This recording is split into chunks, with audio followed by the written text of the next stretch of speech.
Have you ever felt that you did well in an interview, maybe even nailed it, but you don't get the call back or the offer?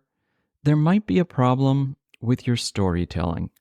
As a former MBA and executive recruiter, I've conducted thousands of interviews, and as a coach, I've helped just as many people prepare for interviews, from aspiring product managers to CEOs.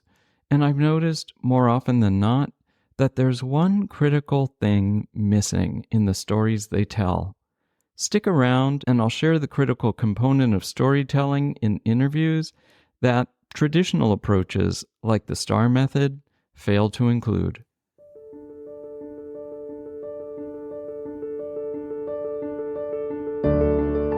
I'm Doug Lester, an executive coach and career strategist to MBAs and ambitious professionals.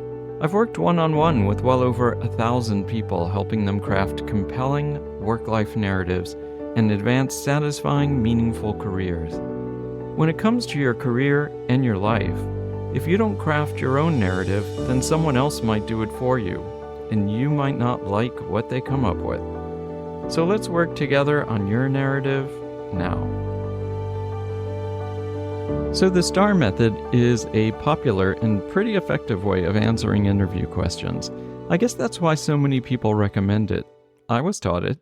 Just in case you weren't, the STAR method is a simple, structured way to answer behavioral interview questions. You know, the tell me about a time questions you're typically asked in an interview. In the STAR method, you start with the situation, you set the context and describe the challenge. Then you move on to the task, you explain your responsibility in that situation, essentially what you had to do. Next is the action, highlight the steps you took to address the challenge, and then finally wrap it up with the result. Share the positive outcome or impact of your actions. Or, if there wasn't a positive outcome, that does happen, then you share the learning and growth that came out of the whole experience. You know, the tell me about a time when things didn't work out kind of question. Either way, you might be telling a compelling story, but you're counting on your interviewer to do one critical thing on their own. But before I talk about what that is, I want to discuss one nuance of the STAR method that's related to the level of the role you're interviewing for. It's something that I don't ever hear people talk about. If you're interviewing for a more junior role, maybe the role has the word manager in the title, then the action part of the story is likely going to be what's most important. When you're more junior in a company or organization, you get hired to do the action.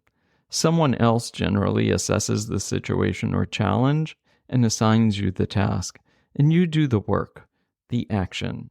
A good result is nice, but you might not get credit for it in the end. Or it might be such a team effort that you can't claim full credit for the result. So if you're recruiting for a manager level role or its equivalent, you should make sure you emphasize the action part of your story and be sure to make it clear what you yourself actually did. You know, try to answer I instead of we as much as you can. When you're more senior, the situation and task or the challenge part of the story, along with the result, take on much greater importance. After all, as a senior leader, you're responsible for assessing the challenges in a business or organization and then coming up with the strategies to overcome them. And then, for the most part, you'll be delegating many of the actions involved in carrying out the strategy to junior staff. The emphasis on the challenge and result for senior roles became much more obvious to me when I was a recruiter working in executive search. We didn't hire people to accomplish specific tasks. We hired them because they could help the client we were working with overcome a particular challenge or set of challenges in order to achieve a desired result. So as you aspire to move up into positions of greater responsibility and impact, and you're a candidate for those roles, put even more thought and effort into telling the challenge and result parts of the story. Paint a vivid picture of the situation you found yourself in, and pay special attention to the full impact of the result on the business or organization you were in. How did that result help support the organization's mission? How did that result help move everything forward? Maybe you achieved a certain revenue or profit goal, and maybe achieving that profit goal meant that the company could invest more in R&D in an area that you expected would be the company's future. I think you get the idea. Don't just stop at the result, talk about its full impact.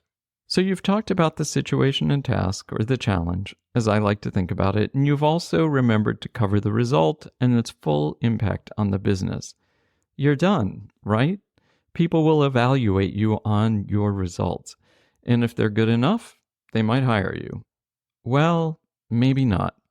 You see, you've forgotten one critical thing, and that is you haven't told the person who's interviewing you how the story you just told is relevant to them and the challenge or challenges that they and their company or organization are facing. Now, I know what you're thinking. Why would I have to explain that? It's either going to be self-evident, or if it's not, the person interviewing me is going to be smart enough to figure it out.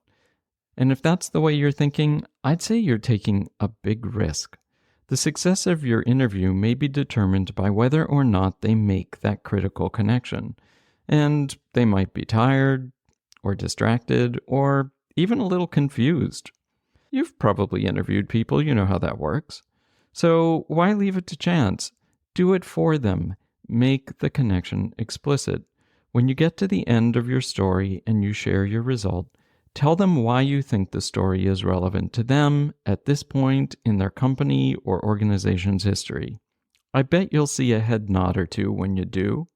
So at the end of any story you're telling, go back to the challenge or the situation and task in the STAR method and make it relevant to the person you're interviewing with. Say something like, the challenge I faced in this role seems similar to the one that you're facing now, and I think I'd be able to leverage my experience to help you achieve your vision. You may not use those exact words, and you may have to qualify the similarities of the two challenges, but that would be the general approach. Don't make your interviewer do the hard work of figuring out the relevance of your beautifully formed STAR method story to their situation. Do it for them. It's not just the courteous thing to do. It shows that you've put some real thought into the role you might be filling and the company you might be joining. You've taken the opportunity seriously enough that you've thought through how you might approach the challenges you'd be facing if you were hired. So the next time you have to share a story in an interview, make sure you don't leave it to your interviewer to do the hard work of making the connection between the challenge and result of your story and the challenge or challenges they're currently facing. Make the relevance explicit. Say it out loud. Don't give them the opportunity to miss the point. I've helped literally thousands of people prepare for interviews, ensuring they incorporate relevance into their storytelling. If you have an important interview coming up and think you need a little help, then sign up for a career strategy session with me at careernarratives.com/strategy. We can work on it together.